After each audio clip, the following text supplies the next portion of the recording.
तुकोबाराय विठ्ठल विठ्ठल तुकोबाराय विठ्ठल विठ्ठल तुकोबाराय विठ्ठल विठ्ठल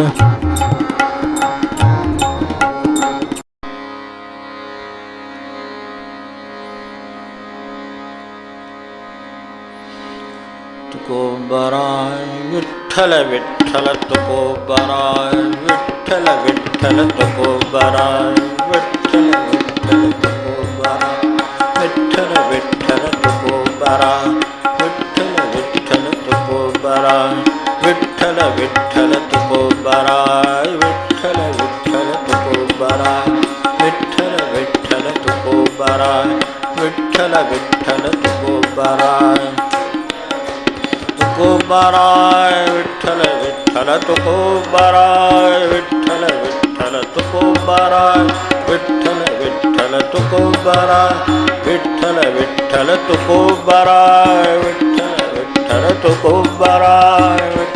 तुकोबाराय विठ्ठल विठ्ठल तुकोबाराय विठ्ठल विठ्ठल तुकोबाराय विठ्ठल विठ्ठल तुकोबाराय विठ्ठल विठ्ठल तुकोबाराय विठ्ठल विठ्ठल तुकोबाराय विठ्ठल विठ्ठल तुकोबाराय विठ्ठल विठ्ठल तुकोबाराय विठ्ठल विठ्ठल तुकोबाराय विठ्ठल विठ्ठल तुकोबाराय विठ्ठल विठ्ठल तुकोबाराय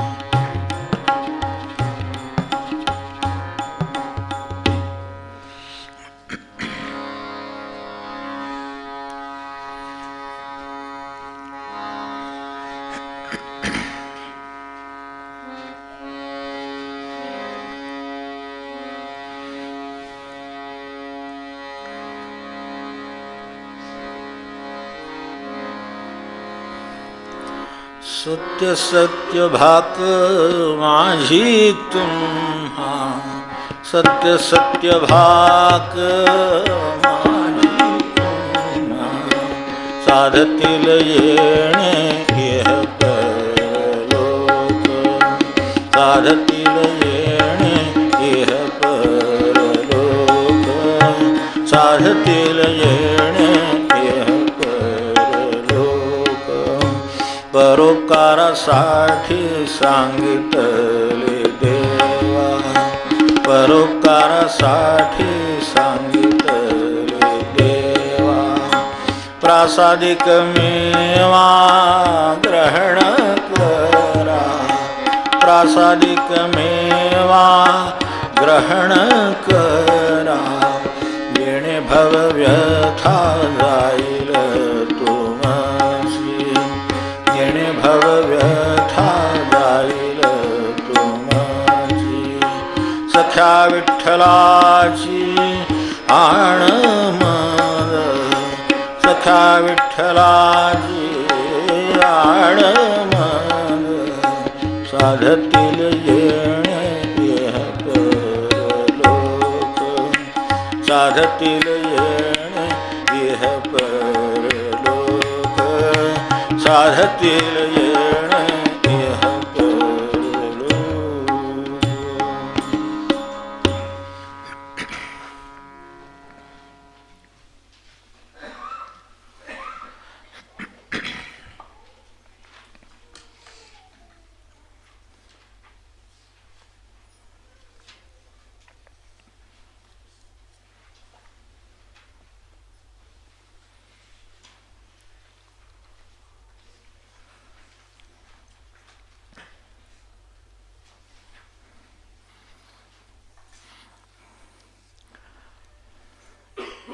गेल्या वेळी आपण जैसी गंगा आहे तसे ज्याचे मन भगवंत जाणं त्याचे जवळ हे पाहत होतो. त्यात स्वानुभवाचा प्रश्न आला म्हणून अनेक तांत्रिक शब्दही आला की तया दिसे रूप अंगुष्ठ प्रमाण. त्या अंगुष्ठ प्रमाणाचा आपण अनेक अंगाने विचार केला. त्यात एक सूक्ष्म खूण आहे, तेवढी फक्त सांगायची राहिली तेवढी सांगून पुढे जातो की जवळजवळ 7-8 अंगाने हे तया दिसे रूपांगोष्ठ प्रमाण अनुभवी खूण जाणती, हे असं असल्यामुळे आपल्याला अनुभवाल्याशिवाय याची खूण कळणार नाही, तो उघडच. पण त्यामुळे आपण त्या अर्थाने त्याचा नाही विचार करीत, ज्यांना अनुभव येईल त्याप्रमाणे त्यांना ते लक्षात येईल. आणि एक गोष्ट आपण पाहिली होती की ज्या वेळेला सर्व देह या दृष्टीनं सगळा नाहीसा होतो, त्यावेळेला त्याचे काय होतं याविषयी आपण जसं जीवाचा प्रवासमध्ये बघितलं की सगळ्या उर्वरित वासना, राहिलेले कर्मभोग हे सगळे एकत्र येतात. तर त्याचं जे काही स्वरूप राहतं, जसं आपण ज्योतीचं त्यावेळेला उदाहरण बघितलं होतं, तसं एवढंसं अंगुष्ठ प्रमाण म्हणून अंगुष्ठ मात्र देह राहतो असं म्हणणं. त्या अर्थाने ते अंगुष्ठ प्रमाण आहे आणि तेवढं राहतं. आणि दुसरी गोष्ट म्हणजे इथे जे अंगुष्ठ प्रमाण शब्द त्यांच्या ओघामध्ये त्यांनी घालून टाकला, त्याची उत्तरं बाकीच्या गाथेमध्ये आहेत की वेदाचा जो अर्थ आम्हासीच ठावा हे जे आहे, त्या अर्थाने वेदांतामध्ये सुद्धा अंगुष्ठ मात्र पुरुष म्हटलेला आहे.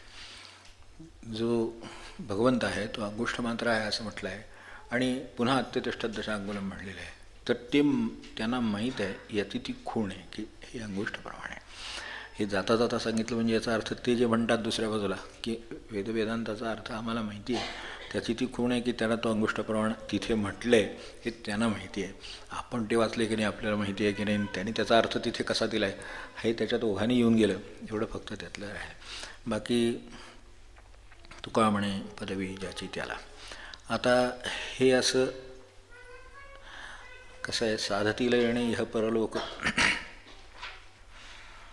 सत्य सत्य भाका माझे तुम्हा, हे अगदी शेवटून आता आपण पुन्हा एकदा ह्या विषयाच्या मध्यावर हा अभंग झाला. तर शेवटच्या 12व्या अभंगामध्ये हे जे त्यातले 3 कडवी निवडली ती एवढ्यासाठी निवडली की टाळ आणि कंथा धाडिली निशाणी, घ्या रे ओळखोनी सज्जन हो, माझे दंडवत तुम्हा सर्व लोका, देहासहित सुखा वैकुंठासी. देहासहित तुकायचा अर्थ फार त्याच्या ऐतिहासिक चिकित्सेत जायचं काही कारणच नाही. सायुज्य मुक्ती आहे, इथे बसून मी वैकुंठात आहे, वैकुंठाला वेगळी जायची मला काही गरज उरलेली नाही. तेव्हा देहासहित तुका वैकुंठासी हे ह्या एक ज्या 2 ही जी शेवटचे 2 त्यातले कडवी आली, त्याच्यावर आपण ह्याचा विचार करायचा प्रयत्न केला की येणे भवे व्यथा जाईल तो म्हणजे सख्या विठ्ठलाच्या आणामाज, आणि परोपकारासाठी सांगितले देवा प्रासादिकमेवा ग्रहण करा.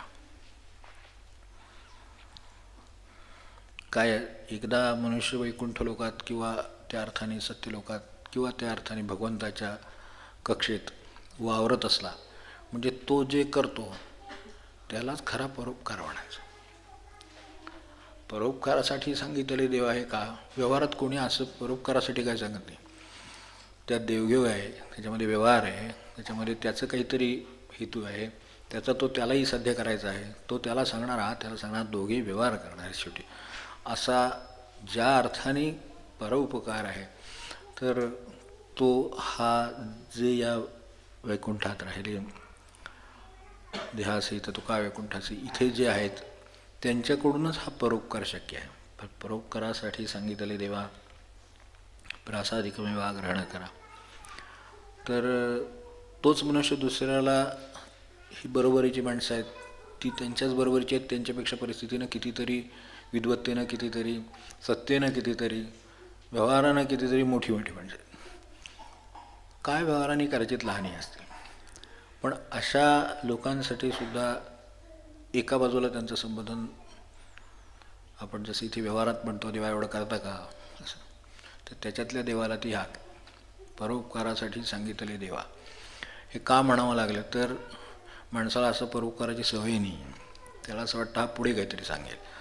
तर ते जर समजा त्याला नाही कळलं तर हे जिथून आले आहेत किंवा जिथे राहत आहेत आणि जिथून हे खऱ्या अर्थाने परोपकारासाठी सांगता आहेत ते कळणार नाही, म्हणून देवा एवढं जरा काम करता का, किंवा एवढं ऐकता का, असं जे म्हटलं आहे हे आपल्याला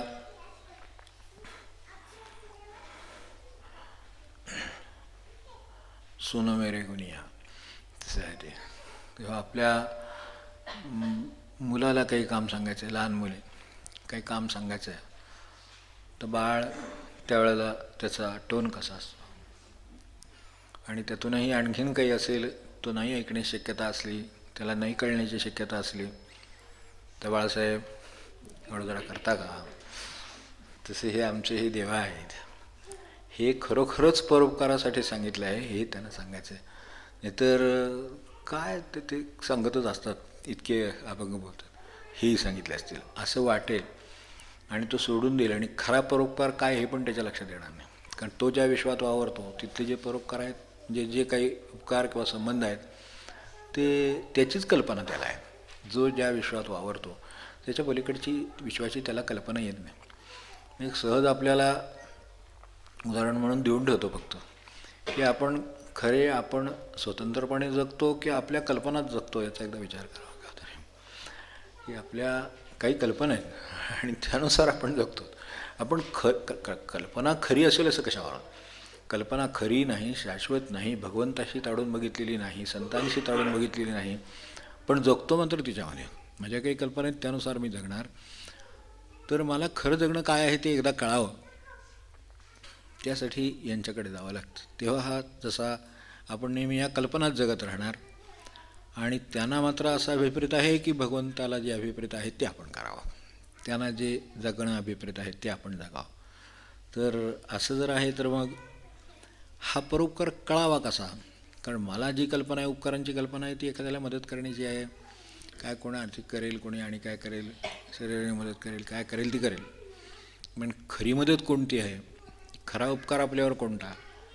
आपल्याला ओळख देणं, आपल्याला ध्येय कळून देणं, जायचा मार्ग दाखवून देणं, त्याला चालायला प्रवृत्त करणं. आणि म्हणून ते आत्ता जे घेतले नाहीत पण आता येतील असते. तर आत्मसुख घ्या रे उघडा ज्ञानदृष्टी, हे मध्ये जे म्हटलं, ती ज्ञानदृष्टी उघडावी ही तळमळ आहे. ती तळमळ असली तर मग हे सुखाचा मार्ग कळेल. नाहीतर आपल्याला माहिती आहे की जगाच्या दृष्टीने हे देवदेव करायला लागली म्हणजे आता संपला प्रपंच. काही प्रपंच वगैरे संपत नाही. प्रपंच सोडणार नाही तुम्हाला, तुम्ही सोपायचं ठरवलं तरी. घरी जाऊन न चालतं का, नाही जायला लागणार. स्वयंपाक न करता राहता येईल का, नाही राहता येणार. म्हणजे सगळा आपल्याला प्रपंच करावाच लागणार. म्हणजे ह्यातलं काही टळत नाही. पण त्यामुळे देवाला लागले म्हणजे आता सुटलं नाही. देवाला लागले, देवाच्या काय करायला लागले म्हणजे त्यांचं काय होतं तर त्यांची ज्ञानदृष्टी उघडते. म्हणून त्यांना ते कसं करावं आणि का आहे असं हे कळतं. माझ्या मागे प्रपंच का, माझ्या मागे दुःख का, माझ्या मागे अमुक का, हे केव्हा कळतं, जेव्हा ज्ञानदृष्टी उघडते तेव्हा. पाहायला डोळे पुरतात, त्याबद्दल काही प्रश्न नाही, पण कळायला ज्ञानदृष्टी लागते. पाहायला काय डोळे उघडले की समोर दिसतंच आहे. माणूस आहे, झाड आहे, पेन आहे, कोड आहे, काय आहे, पेटी आहे, अमकं आहे, हे दिसतंच की. ते काय ते कोणालाही दिसतं. तर त्याला पाहायला डोळे पुरतात, पण त्याचं स्वरूप समजायला मात्र ज्ञानदृष्टी लागते. तेव्हा खऱ्या अर्थाने आपल्याला परोपकाराचं स्वरूप समजलं आहे काय, त्यांना समजलेलं आहे आणि ते तिथं आहेत म्हणूनच ते हे परोपकार करू शकतात. तेव्हा त्यात वावरावं. तेव्हा हे परोपकारासाठी सांगितलेलं आहे. मला ह्याच्यातनं काही नको आहे हे असं म्हटलं तर व्यवहारात माणसाला पटणार नाही. त्याला ह्याला काहीतरी हवं असणार. आता सगळं कीर्तन संपल्यावर काय ते तळे फिरवेल, नाही तर मागणं काय ते सांगेल असं वाटेल. म्हणून हे केवळ परोपकारासाठी सांगितलेलं आहे. आणि त्या अर्थाने प्रसाद म्हणजे भगवंताचं येते म्हणून प्रसादिक आहे. आपल्याकडे प्रसाद हा गुण आहेच, काव्यातला गुण आहे, सोपेपणाचा गुण म्हणून प्रसाद म्हणतात, हेही बरोबर आहे. पण हा प्रासादिक आहे आणि तो मेवा आहे. एकदा खाल तर परत कशाची जरूर लागणार नाही तुम्हाला. काय आहे ह्याचं प्रासादिक मेवामध्ये काय त्यांना एकदम असं म्हणावं असं वाटलं असेल तर एकदा माणसाला त्याची गोडी ज्यानं चाखलेली आहे प्रासादिक अशा अर्थाने, भगवंताचा अशा अर्थाने, तर ते ज्याला कळलेलं आहे त्यानं मग बाकीचं काही असले किंवा नसलं किंवा कसंही असलं तरी त्याला चालतं. कारण त्याला माहिती की खरं गोडी कशात आहे, ती ह्यात नाही हे त्याच्या एकदा लक्षात आल्यावर मग तो त्याच्या मार्गाने पुढे जातो. आणि हा ग्रहण केलेला मनुष्य मागे येणार नाही म्हणून, हा मागे येणार नाही म्हणून भवव्यथा जाईल. दरवेळेला आपल्याला अशा तऱ्हेनं पुढे जाता येत नाही. व्यवहारात बघा तुम्ही, व्यवहारात मनुष्य पुढे जातो, मागे येतो. धंदा कधी चढतीला असतो, कधी उतरतीला असतो. हे चालूच राहतं सगळं.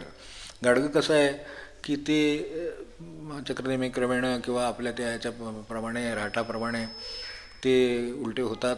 ते बोगे याचे असतात ते पाण्याचे, आणि राहटावर पाणी लागलं असेल, त्यांना कल्पना असेल, ते उलटे होऊन पाणी पडलं की ते निघून खाली जातात. परत पुन्हा पाण्यात बुडतात, पुन्हा भरून येतात, वर येतात. हे जे काही चालू आहे ती तशी भवव्यथा आहे माणसाला. आज जरा कुठेतरी माणसाला रिलीफ होतोय तोपर्यंत दुसऱ्या दिवशी काहीतरी उभं राहतं. त्यातून कसं बाहेर पडतो तो विचार करून मनुष्य मदत घेऊन स्वतःचं काहीतरी करून सगळं करून बाहेर आला की जरा एक दोन शांतीचे, शांततेचे, कशाचे, आनंदाचे दिवस मिळाले, तोपर्यंत दुसरं काहीतरी होतं. ते बाहेर हो, घरात हो, काय घरात विसंवाद हो, नाही तर आणखीन काय हो, बाहेर अपघात हो, अमकं हो, काय तरी होतं. पण ते माणसाला तिथून परत मागं आणते. म्हणजे जिथे तो होता तिथून त्याला मागं आणणं आणि त्याला पुढे जाऊ न देणं. पुढे सोडतात, पण जसं प्रारब्धाच्या कासऱ्या एवढं असतं तसं आहे ती लांबी. भवव्यथेची लक्षणच असं आहे की ती नेहमी तुम्हाला मोकळं सोडणार आणि तुम्ही जरा जास्त उड्या मारायला लागले की कासरा ओढणार. हे सगळं काम चालू आहे. म्हणून भवव्यथा जात नाही. किती कोणी झाला तरीसुद्धा त्याला हे अवघड आहे. ह्या मार्गाशिवाय हे शक्य नाही. महाराजांनी हात धरला त्याला, त्याने नेहमी पुढेच नेला. वाटेत थांबावं लागलं तर थांब म्हणले, पण मागं नाही नेत त्याला, मागं जाऊ देत नाही. आणि नेहमी हात धरलाय तो पुढेच, 2 पाऊल पुढेच. भगवंताच्या दिशेनं काय, रामाच्या दिशेनं काय, विठ्ठलाच्या दिशेनं त्याला 2 पावलं आणखीन पुढेच नेलेलं आहे. त्याला समजा एक लोभ आहे, तर त्याच्या लक्षात येतं की महाराजांच्या ह्या ह्याच्यात पडलो आणि काय आता लोभाचं एवढं वाटेना झालं. ते असं कसं काय वाटेना झालं, त्याला महाराज लागले पण ना. तेव्हा जे अशा तऱ्हेनं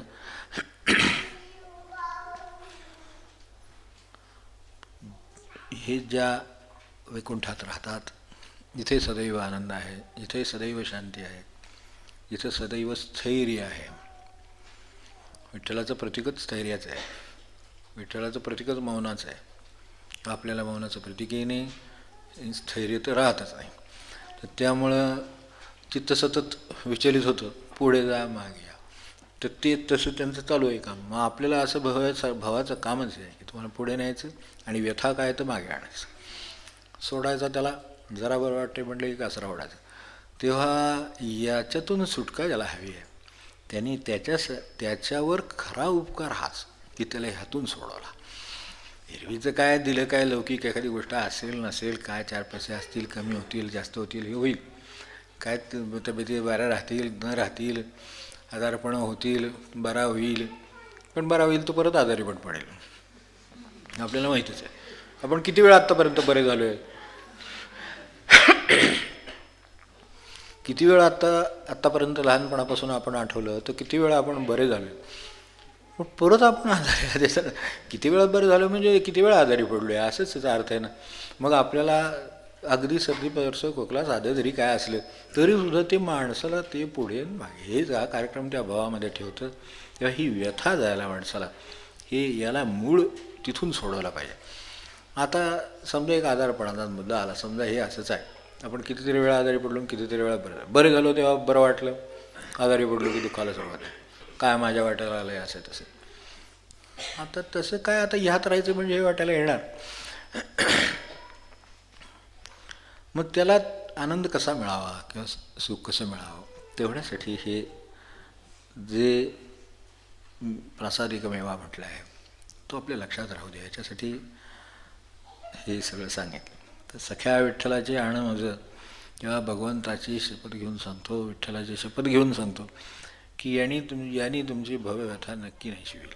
एकदा जीवनाचं स्वरूप माणसाला कळलं की फक्त त्याचं काम एवढंच आहे की ते टिकवायचं काम आहे. ते टिकवायचं काम आहे म्हणून हे बाकीचं जे सांगितलं ते असं आहे. ज्याची त्याला पदवी इतरांना साधे, याची त्याला पदवी तरात साधे. संताना उमजे आत्मसुख, संताला उमजे आत्मसुख. आत्मसुख घ्या रे उघडा ज्ञान दृष्टी, आत्मसुख घ्या रे उघडा ज्ञान दृष्टी. या विण चावटी करू नका, या विण चावटी करू नका. काय करायचं तो प्रश्न पुढे आहे. करू नका काही संत संग धरा, करू नका काही संत संग धरा. पूर्वीचा जो दोरा उगवला, पूर्वीचा जो दोरा उगवला. उगवेल प्रारब्ध संत संग करुणी, उगवेल प्रारब्ध संत संग करुणी. प्रत्यक्ष पुराणी वर्णियेले, प्रत्यक्ष पुराणी वर्णियेले.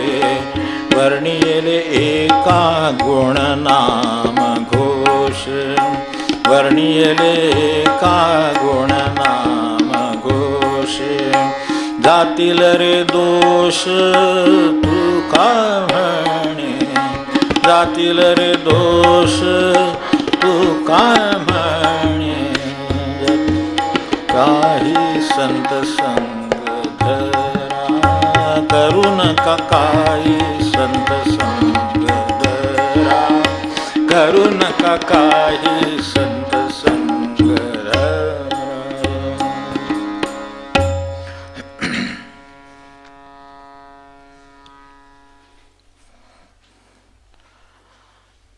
आत्मसुख घ्यावे उघडा ज्ञानदृष्टी.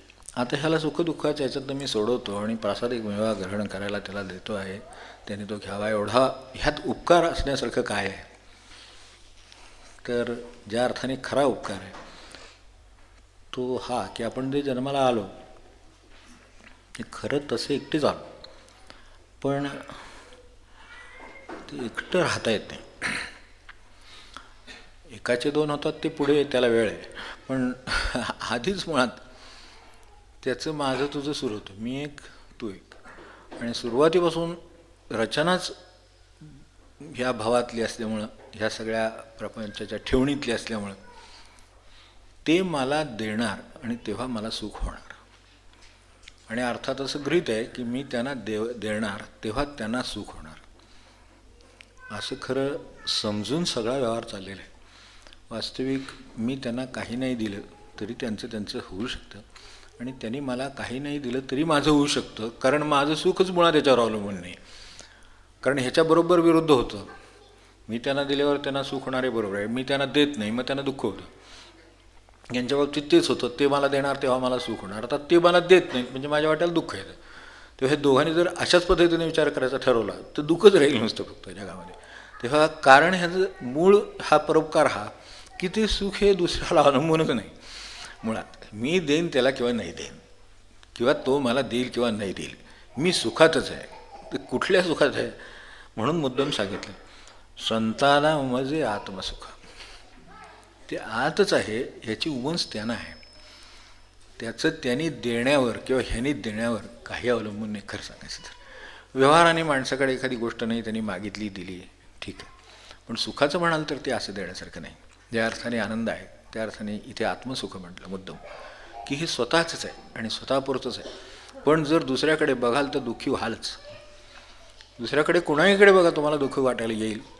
कधीतरी सुखाचं वाटेल, एखादी गोष्ट सुखाची वाटते, दुसरीकडे बघितल्यावर ही सुखाची असं वाटतं. ते नाही, ते सुखाचा वेश घेतलेलं दुःख आहे म्हटलं तसं आहे. ते सुखाचा वेश घालून आलं आहे म्हणून आपल्याला ते चांगलं वाटतं. एखाद्याला एखाद्या कोणी घातलेला ड्रेस नाही का बरा वाटत, त्यातले प्रकार आहेत.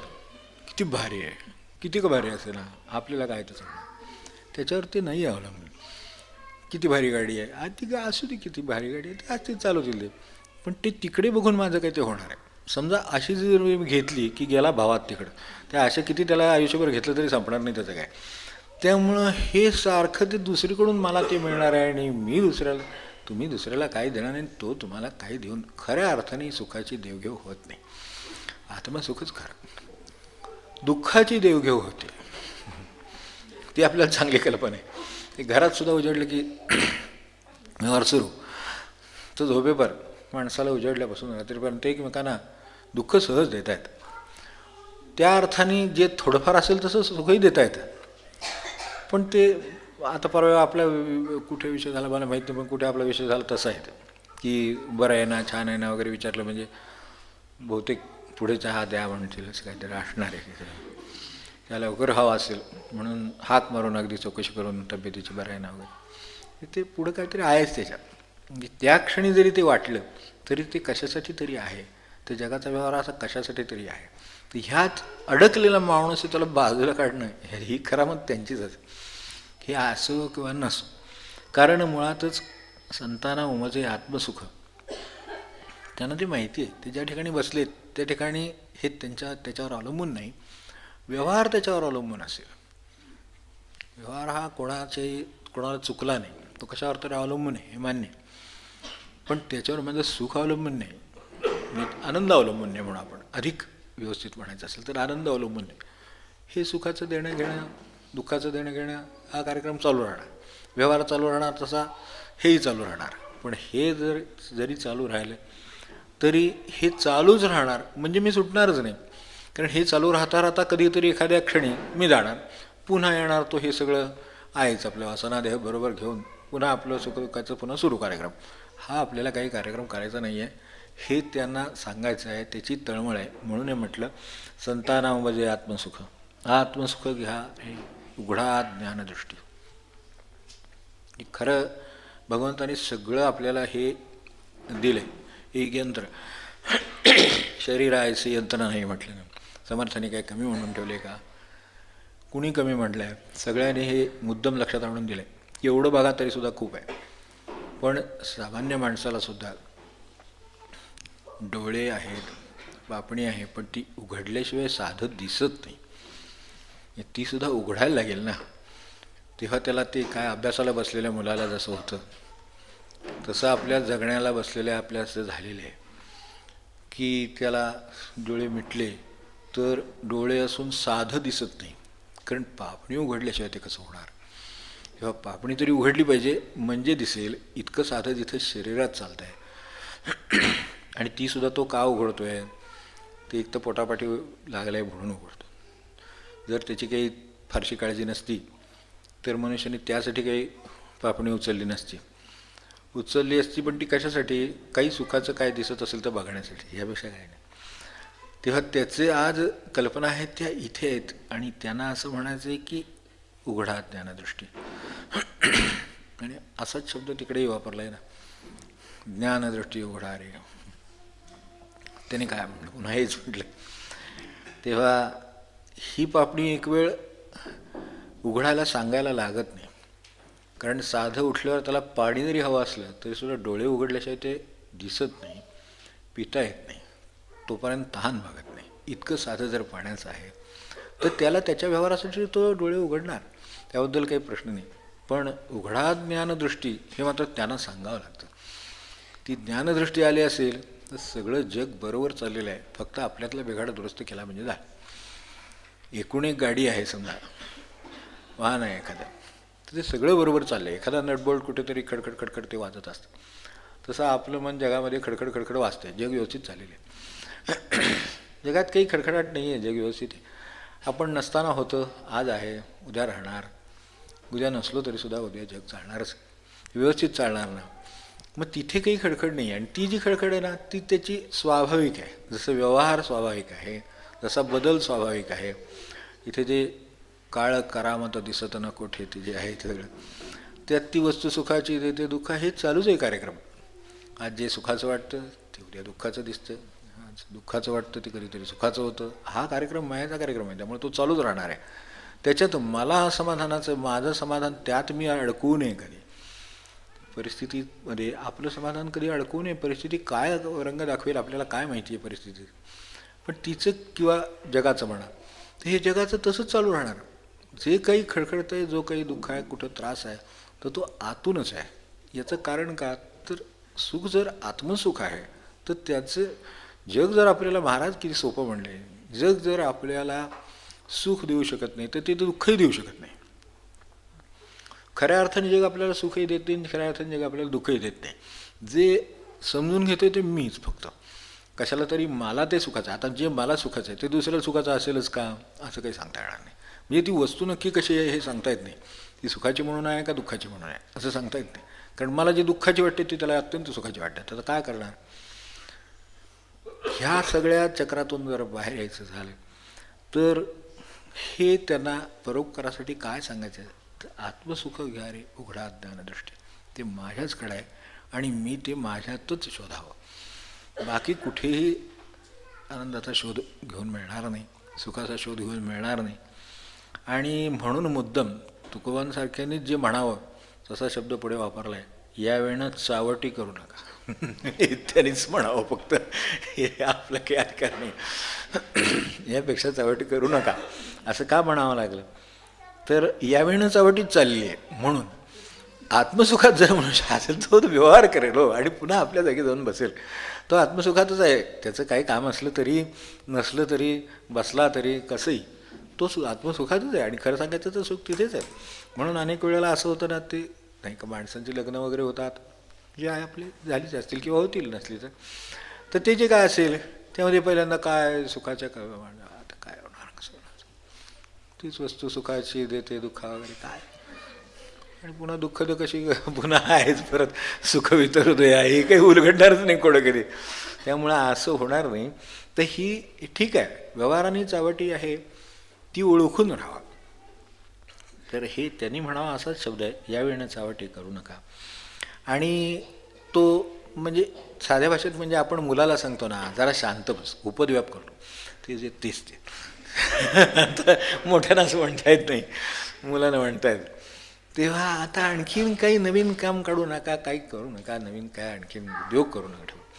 मुलं उद्योग करून ठेवतात, आपण म्हणतो काहीतरी पसारा करून ठेवतात, ते खेळण्याचे टोपल्या झोपड्या करून ठेवतात, काहीतरी करतात. आपण बघतो फेकूनच देतील आकाशात, काय काहीतरी हेच उडवतील, विमानच उडवतील, काहीतरी उडवतील, काहीतरी करतील. तर आता काही उपद्व्याप करू नको, कारण आत्तापर्यंत ती मोडलेली खेळणी आपण किती वेळा टाकलेली असतात. तर त्यामुळे आपल्याला ती माहिती आहे. पण मोठ्या पातळीवर असंच होत असतं असं त्यांना म्हणायचं. त्याला आपण उद्योग म्हणतो, ह्याला का उद्योग म्हणणे, मग ती ह्यालाही उद्योगच बनण्याची अवस्था आहे. फक्त त्याचं ते स्वरूप कळत नाही, म्हणून ज्ञानदृष्टी उघडा असं म्हणलं. ज्ञानदृष्टी उघडली की आपल्या लक्षात येतं की आपलं या पातळीवर हेच चालू आहे. जे आता त्यानं उद्योग का म्हणलं, तर बाबा त्यांनी खेळणं घ्यावं, शांत बसावं, ते खेळावं. त्याचा वेळ किती खेळायची, 4 ते 5, 4 ते 5 त्यांनी खेळावं. 5ला ते खेळणं जागेवर ठेवावं आणि मुलांनी येऊन अभ्यासाला. असं काय कुठं आहे का काय, असं बस काहीतरी म्हणण्यात काय, तसं आपलं तरी कुठं आहे. मग त्याला उद्योग म्हणायचं आणि आपल्याला उद्योग म्हणायचं नाही, असं कसं. तर त्या अर्थाने आता हे तसंच चाललंय, हे कळत नाही खूप काळ. हे 50, 60, 70, 80 वर्ष झाली तरी ही कळत नाही, कारण ज्ञानदृष्टी नाही. म्हणून ती ज्ञानदृष्टी उघडा असं सांगावं लागलं. आत्मसुख घ्या रे उघडा ज्ञानदृष्टी, यावेळेनं चावटी करू नका. काय असतं, अनेक गोष्टी न केल्या तर चालण्यासारख्या असतात, हे आयुष्यात खूप उशिरा लक्षात येतं. काय आहे ते आहे बाबा, ह्या जर केल्या नसत्या तर चाललं असतं, हे लक्षात येतं माणसाच्या. पण ते केव्हा, उशिरा. ते करून झाल्या ती चावटी करून त्यात आपला काळ गेल्यानंतर. उघडा ज्ञानदृष्टी ती आधीच हे नाही केलं असतं तर चाललं असतं. तर असं नंतर ते लक्षात येतं. तर ते लक्षात येण्यासाठी करू नका आता. म्हणून यावेळेनं चावटी काय म्हटलंय, ज्ञानदृष्टी उघडा म्हटलं. एकदा ज्ञानदृष्टी उघडली की माणसाच्या लक्षात येतं की खऱ्या सुखाची कल्पना त्याला आलेली आहे. ते कुठं आहे हे कळलेलं आहे. शोध घ्यायचा असेल तर तिथे घ्या, त्याला तपश्चर्या म्हणा, तुम्ही त्यांच्या भाषेत नाम म्हणा, काय आपल्याला जे म्हणायचं ते म्हण. ते उघडलं, एकदा कळलं की हे आहे आणि हे सोडून उरलेलं आहे, त्यातलं फक्त कर्तव्याचं आणि प्रारब्धाचंच काम आहे, बाकीचं काय नाही काय राहिलं, तेवढंच काम आहे. तेवढं केलं की मनुष्य मोकळं व्हावं त्यातनं. म्हणजे ते उद्योग आपण म्हणतो तसं तो उद्योग होणार. मग ते काही करू नका, मग काही संत. आता करू नका म्हणजे काय रिकामं राहा असं आहे का, त्याच्या आळशी होईल माणूस. तर तसं नाही, त्याला काम करायला सांगितलेलं आहे, पण ज्या अर्थाने जो उद्योग मुलाचा म्हणतो, जो मोठ्यांचा म्हणतो, तो न करता जो जर राहिला एखादा आणि त्याला ही ज्ञानदृष्टी आली, तर त्याला जो वेळ मिळेल, करू नका काही संत संग धरा. पूर्वीचा जो दोरा उगवला, उगवेल प्रारब्ध संत संग करून. का होतं, माणसाचं प्रारब्ध जरी त्यांनी भोगायचं ठरवलं तरीसुद्धा त्याला पुन्हा संत संघात जोड लागतेच.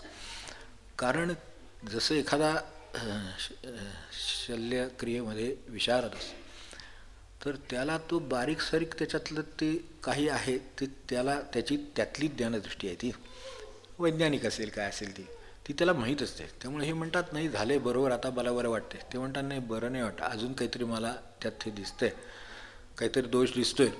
तो निघून जाईपर्यंत, तो काढेपर्यंत ही शस्त्रक्रिया पुरी नाही होणार. ती झाल्यानंतर मग करतात, मग त्याला बरं वाटतं. हे सगळं खरं आहे, पण ते जर समजा संत संघात असतील तरच हे जे काही प्रारब्ध आहे ते सुद्धा ते भोगून घेतील तुमच्याकडनं, असं मला म्हणायचं. प्रारब्ध मी भोगून सुद्धा असं नाही, जे येणार ते त्यावेळेला येईलच, पण अजून काही राहिलं असेल तर तुमच्याकडनं भोगून घेतील ते प्रारब्ध. किती भरून ठेवले त्याच्यामध्ये मला कल्पना सुद्धा करवत नाही. पूर्वीचा जो दोरा उगवला, तर ते धागा आहे तो जो आपण जेव्हाच्या प्रवासमध्ये पाहिला, तोच तो उगवेला धागा संत संग करून. आणि त्यांच्या संगतीनं बारीक सारीक कसं असतं, एखाद्याची घरामध्ये म्हणजे नेहमीची नजर म्हणतो मी, दृष्टी ती चांगली असते.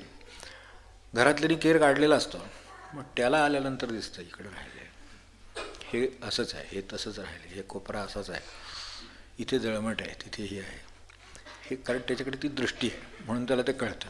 म्हणून खोली पूर्ण स्वच्छ व्हायची असेल तर त्याच्याच संगतीनं आपली ती होईल. तो दोष काढतो म्हणून आहे, तो आपल्याकडून जास्त स्वच्छता जास्तीत जास्त चांगली करून घेतो आहे असं समजावं. हे जसं व्यवहारामध्ये आहे, नाही तर काय आले की आता त्रास नाही. आपलं जे काम केलेलं आहे ते अधिक उच्च दर्जाचं. आता तुम्हाला 70% मार्क मिळवले, तुम्ही ते 90% मिळवा म्हणताय, ह्यात काय वाईट आहे, हे चांगलंच आहे. तर त्या अर्थाने जसं व्यवहारातल्या दृष्टीचं होतं, तसं इथं राहिलेलं एवढं तेवढं प्रारब्धसुद्धा हे राहिले बरं का, ते राहिले बरं का, सगळं आणून देऊन त्याच्याकडनं सगळं जाळून मोकळं करतात. म्हणून प्रारब्ध जाळून स्वस्थ बसा. इथे जे म्हटले ना, वासना जाळून शुद्ध करा. कुठेतरी प्रारब्धाची जर ती वासना राहिली असेल, न कळे तो देव संत संगा वाचून वासना जाळून शुद्ध करा. दोषरे जातील अनंत जन्मीचे, पुढचा मग आहे ना आपला, दोषरे जातील अनंत जन्मीचे. तर अनंत जन्मात, आता एका जन्मात आपल्याला एका आत्ताच्या आठवणाऱ्या काळामध्ये 10 वर्षात अनेक गोष्टी दोष दिसतात, चुकीच्या झालेल्या दिसतात. असं केलं असतं तर बरं झालं असतं असं वाटतं. त्यापोटी निर्माण झालेलं प्रारब्धाचं काय करायचं, त्याचं काहीतरी केलं पाहिजे ना. तर तेही आत्ताचं झालं, ही एवढं सगळं उगवायला दोरा आहे तिथून आहे. मग ते त्याच्याकडून ते सगळं पुरं करून घेतात. जे काही वेळेला संतांच्या जवळ जाणं म्हणजे संकटात जाण्यासारखंच असतं लौकिकदृष्ट्या. का ते सोडत नाही तुम्हाला, ते म्हणतात आता आलायच ना, आता तुला पूर्ण मोकळा करूनच पाठवणार आहेत. तर म्हणून तिथे काही वेळेला विरोधी आज्ञा दिसतात काही वेळेला, किंवा काही गोष्टी पळायला जातात, ते त्याच्यासाठी लावतात की कारण का तर त्यांना ते पूर्ण असं आहे, त्याला पूर्ण मोकळा झाल्याशिवाय तो जीव मुक्त कसा होईल. म्हणून उगवेले प्रारब्ध संत संग करून प्रत्यक्ष पुराणी वर्णी येले. आणि आता ते पुराणी जे वर्णी येले आहे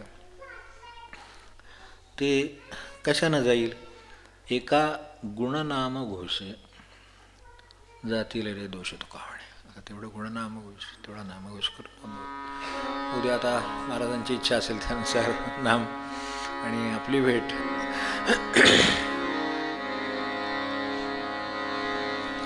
हे ज्याची त्याला पदवी इतरांना साधे, बरं हे जरा त्यांनी राहिलं थोडंसं, पण ज्याची त्याला पदवी इतरांना साधे.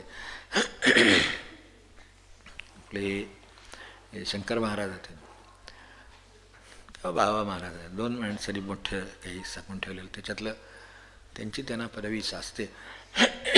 व्यवहारात ते फार पडतच नाहीत, कारण त्यांना यावेळेनं चावटी करू नका हे त्यांना माहिती आहे. ते त्या पदाला गेलेले आहेत त्याचं कारणच ते आहे. म्हणूनच अनेक गोष्टी संत करताना दिसत नाहीत. जगाला असं वाटतं की ह्यांनी हे करावं त्याने ते करावं, कशाला करावं, त्यांना माहिती आहे त्याचं काय होणार ते. त्यामुळं त्यांना त्याची कल्पना असल्यामुळे ते त्या गोष्टीत पडत आहेत. आणि ते ज्या गोष्टीत पडतात त्या गोष्टीत बरोबर योग्य ठिकाणीच पडतात. ते उगाच कुठेतरी नाही पडत. ते हिंडून देतील तुम्हाला, वर्षाने 5 वर्ष हिंडून देतील.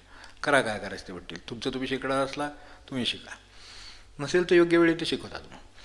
तर हे बाबा महाराजांच्याकडे हे एक श्रीमंत, फार सुखवस्तू श्रीमंत आणि वैज्ञानिक दृष्टिकोन आणि असे बुद्धिनिष्ठ निरीश्वरवादी विशेषतः असलेले गृहस्थ येत असत. तर ते स्वतः त्यांच्याकडे येत नसत, कारण ते येण्याचं काही कारणच नाही, त्यांची ही सगळी ठेवण पाहता. पण त्यांची पत्नी येत असे. तर तिला आजार झाला, आपल्याला माहिती आहे, तिला आजार झाला. मग तिने त्यांना सांगितलं की असं बाबा हे काही सहन होत नाही, असा आजार झालेला आहे. तर असा आजार आहे म्हणले. बरं ठीक आहे. त्यांच्याकडे ते चिठ्ठ्या ते कागद बरोबर असायचे ते, आणि आलेल्या माणसाचं रजिस्टर. कोण आला की पहिल्यांदा ते नाव नोंद, त्याचं काय गाव पत्ता तारीख आमकं तुमकं काय सगळं नोंदवून घेणार, त्याचं कुळगोत्र सगळं. तसं तिथे ते कागद होते. असा आजार आहे तर त्यांनी त्याच्यावर काही खरडून दिलं, घ्या म्हणले. आता त्यांना बरं वाटलं, त्यांची श्रद्धा होती, त्यांना आनंद वाटला आणि आपले औषध दिले. ते आपलं ते चिठ्ठीची घडी करून जपून घरी घेऊन आल्या. ते हिने विचारलं काय बाबांकडे गेले तेच का? हो बाबा महाराजांकडे. आणि असलं काहीतरी भोळसटपणा करायचा नाही, हा काळ नाही त्याचा.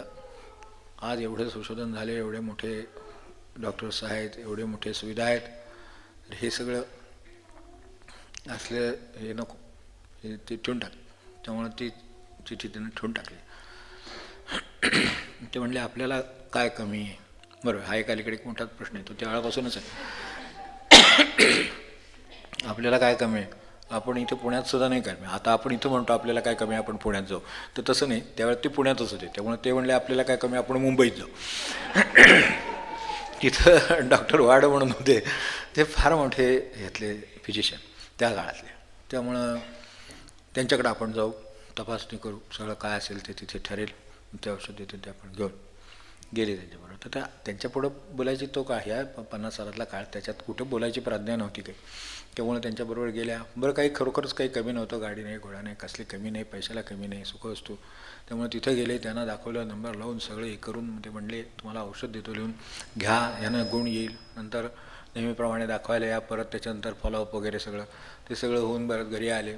ते म्हणले हे औषध दिले, आता जाऊन घेऊन यायचं आहे. तर त्या काय म्हणल्या, माझी एवढी महाराजांचं श्रद्धा आहे.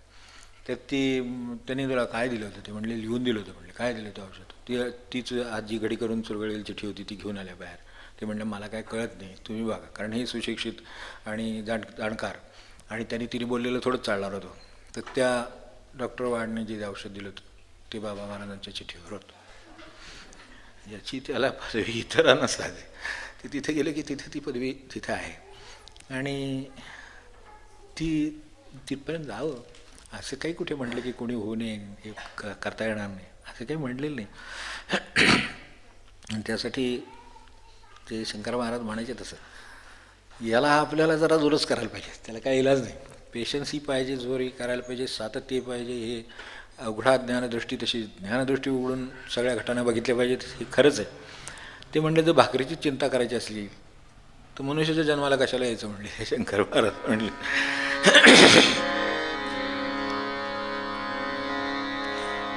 तुकोबाराय विठ्ठल विठ्ठल तुकोबाराय विठ्ठल विठ्ठल तुकोबाराय विठ्ठल तुकोबाराय विठ्ठल विठ्ठल तुकोबाराय.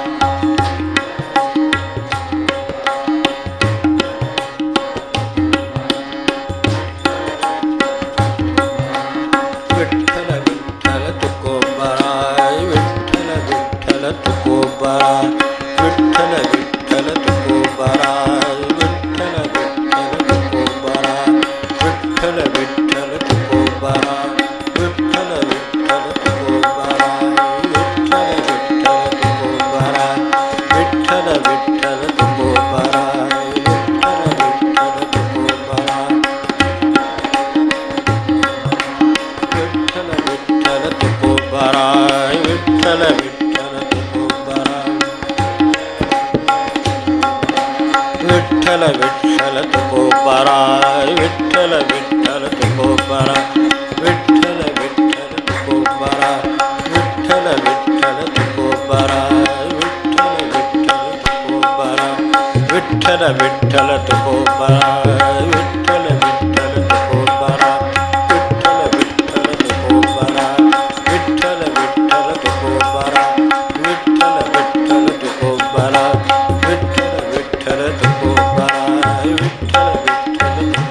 जानकी जीवन स्मरण जय जय राम।